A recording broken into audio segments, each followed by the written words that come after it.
పోయి పుణ్యం ప్రాప్తిస్తుందేమైనటువంటి పెద్దలు పెట్టినటువంటి ఆ ఆశ కొలది వెళ్ళి స్నానం చేస్తున్నాం. అంతేగాని అందరూ అది బురద చేయిస్తే ఆ బురదలో మునిగి ఇంటికి వచ్చి గోక్కోవడమే అందరూ. మా దగ్గరికి వచ్చిన వాళ్ళు కూడా ఎందరో ఉన్నారు, బాబు మొన్న యాత్రకి వెళ్ళాము ఇలాగ అయిపోయిందని. అది ఏంటని దాని అర్థాలు తెలుసుకొని మనం నడవాలి. మనం ముఖ్యంగా ఏంటంటే 2-3 ముక్కలు చెప్పేసి నేను ఆపేస్తాను. మనం ఏంటంటే ముందు మనిషికి ఆకాంక్ష ఉంటుంది, ప్రతి మనిషికి ఆకాంక్ష ఉంటుంది. ఆకాంక్ష ఏంటవుతుందంటే ఆకాంక్ష నుంచి అవసరం వస్తుంది, ఆ అవసరం నుంచి మనకి కోరిక కలుగుతుంది, ఆ కోరిక నుంచి మనకి మోహం కలుగుతుంది, ఆ మోహం నుంచి మనం దేనికి వెళ్తున్నాము? మోక్షం కోసం వెళ్తున్నాము. ఈ మోహ క్షయమే మనకి మోక్షం.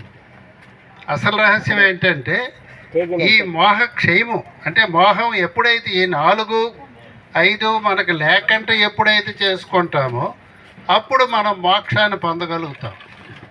అట్టి మోక్షాన్ని పొందడానికే మనం గురువు పాద సన్నిధికి వెళ్ళి గురువు పాదంలో పట్టుకొని మనకు తెలిసింది అడగాలి. వెళ్ళి నమస్కారం పెట్టేసామని కాదు, ఆయన దొరుకుతాడు ఎప్పుడు అని చూసి ఏదో ఒకటి నీకు తెలియంది, ఎక్కడో విన్నది, నీ మనసుకు అనుమానం వచ్చింది, నీకు తెలుసుకోవాలన్నది ఏదో ఒకటి. మా రావణబాబు అన్నట్టు ఓ ముడి వేయండి పర్వాలేదు, ఆ ముడి అక్కడ ఇప్పండి, ఇప్పి బాబు నాకు ఇది ఉంది, ఇది కావాలి. ఇప్పుడు ఇక్కడికి వచ్చారు, ఇంటికి వెళ్ళిన తర్వాత మీ మనవరాలో మనవడో లేకపోతే చిన్న పిల్లడో కొడుకో ఎవడో ఒకడు అడుగుతాడు, అమ్మా 10 సంవత్సరాలు బట్టి వెళ్తున్నావు, నువ్వు ఏటి నేర్చుకొని వచ్చావే నాకు ఏదైనా చెప్పాయంటే ఇది తెల్ల ముఖం వేసి ఇస్తే ఆవిడ అంటాడు, పల్లె కాడ తిండికి గాలి వెళ్ళింది, ఇది ఏది వీళ్ళందరూ వీళ్ళు అచ్చక పూచక మాట్లాడుకొని వెళ్ళిపోచ్చినట్టు ఉంది, నేను ఏటడిగినా చెప్పలేకపోతుంది, ఇది ఎందుకు వెళ్తుందో నాకు తెలియదు, 10 సంవత్సరాలు బట్టి వెళ్తుంది, ఏమంటే గురుపాదాలు పట్టుకో అంటుంది, ఇది పట్టుకొని ఏడు చేసింది, ఇప్పుడు నాకు ఇది ఏడు చేస్తుంది అనే క్వశ్చన్ అక్కడ పడిపోద్ది మనకి. ఆ ప్రశ్న మనకు పడకంటూ ఉండాలంటే మనం గురువు దగ్గర ఏదో ఒకటి తెలుసుకొని అప్పుడు ఆ బిడ్డకు మనం చెప్పగలుగుతాం, అమ్మా అచల వంటిది, పూర్ణ వంటిది, బయలంటిది ఏంటి, ఈ ఆ బయలు వేరు, ఈ బయలు వేరు, ఆ బ్రహ్మాండం వేరు, ఈ బ్రహ్మాండం వేరు, ఇది పిండ బ్రహ్మాండము, అది అఖండ బ్రహ్మాండము. ఇది ఇప్పుడు మన లోకస్తులు ఏం చేస్తున్నారంటే ఆత్మ వరకే మనకు చెప్పుకొని వస్తున్నారు, ఆత్మ వరకే చెప్పి అక్కడికి వదిలేస్తున్నారు. ఆ ఆత్మ అనేది దాటి ఉన్నదే మన అచలం. ఆత్మ నుంచి మనది ప్రారంభం అవుద్ది, వాళ్ళది ఆత్మ నుంచి ఎంతసేపు ఈ కిందకే దిగుతుంటుంది. ఆత్మ నుంచి కిందకే దిగి బ్రహ్మం దగ్గరికి ఆగిపోతున్నారు. ఈ ఆత్మకే బ్రహ్మం అంటారు. మనలోనుంటే ఆత్మ, బయట ఉన్నటువంటి కనిపిస్తున్న ఈ బయలుకి బ్రహ్మము అంటాం, అంతే, మరింకేటో కాదు.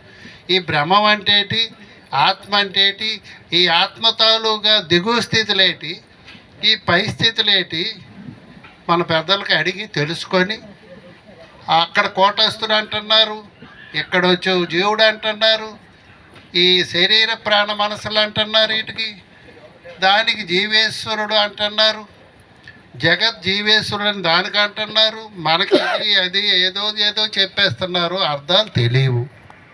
నాలాంటి అమాయకుడికి అసలే తెలియదు, తెలుసుకోవాలంటే చెప్పినోడు లేడు. అందుకు మీరు అడిగి తెలుసుకోవాలి.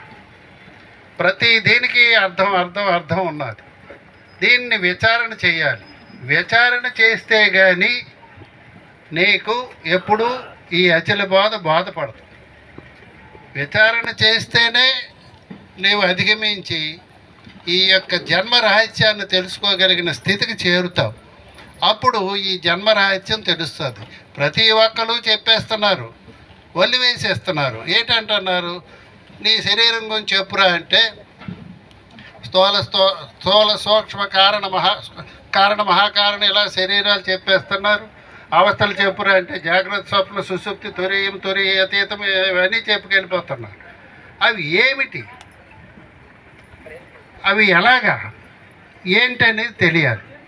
అది తెలియాలంటే ఇక్కడ కూర్చున్న పెద్దలకి ఏకాంతం దొరితో పాటు పట్టేయడమే. మీరు పట్టి అడిగి విషయాన్ని మీకు వచ్చిన ఒక డౌట్ అడిగి తెలుసుకొని వాళ్ళకి అడగాలి, తెలుసుకోవాలి, అది మూట కట్టుకోవాలి, అది మునుముందుకు మనం ఉపయోగించుకోవాలి. ఈ విధంగా మనం గురుబిడ్డలమై ఉండి సాధన చేసి సంపాదిస్తేనే ఇంత దూరం వచ్చిన ఫలితం మీకు దక్కుతుంది. అంతే.